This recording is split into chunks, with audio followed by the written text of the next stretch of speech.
Up until 1829, all of our presidents had been aristocratic, dignified, educated, and presidential. And then came Andrew Jackson. Andrew Jackson represented America's common man. And by that, we mean he was a man who commonly looked for a fight wherever he could. He fought in the Revolutionary War when he was 13. He fought in the War of 1812. He invaded Florida in 1818, and he still found time to get into plenty of duels, getting shot 3 times for his efforts. Is that all you got? Thomas Jefferson said, I feel much alarmed at the prospect of seeing General Jackson president. He is one of the most unfit men I know for such a place. But many Americans thought a common man like Jackson would best represent their wishes for America's future. The election of 1828 was a rematch between Fancy Pants John Quincy Adams and regular Guy Jackson. And things got ugly fast. Adams called Jackson A barbarian who could hardly spell his own name. Jackson replied, It is a damn poor mind indeed, which can't think of at least 2 ways to spell any word. Apparently, there's only one way to spell loser, because Adams was defeated. And Jackson became president. Jackson said no to any legislation that expanded the federal government or that he thought did not benefit the common man.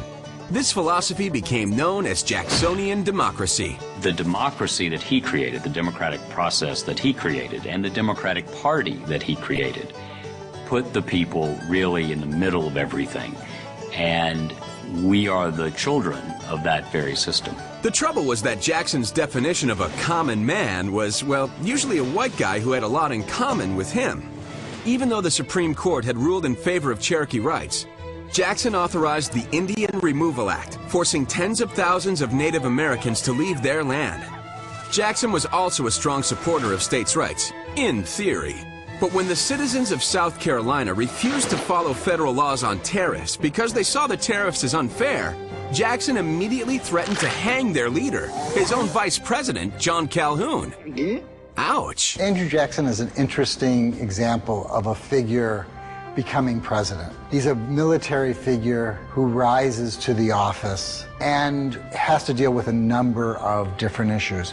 A very contentious Congress and a lot of fights between him and the Congress over who should really run the government. Jackson's biggest fight was with the Second Bank of the United States. Jackson and his associates thought that this was a monopoly, that this was run by rich people for rich people, and that it should be destroyed. Jackson was sick one night in the White House, and his vice president came by to see him, Martin Van Buren.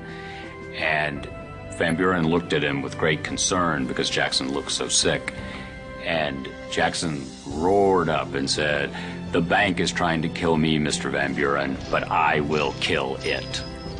And he did. To the dismay of Congress, which supported the bank. Andrew Jackson had strong opinions and was always fighting. Sometimes because he just liked to fight, but usually because he was fighting for a better America.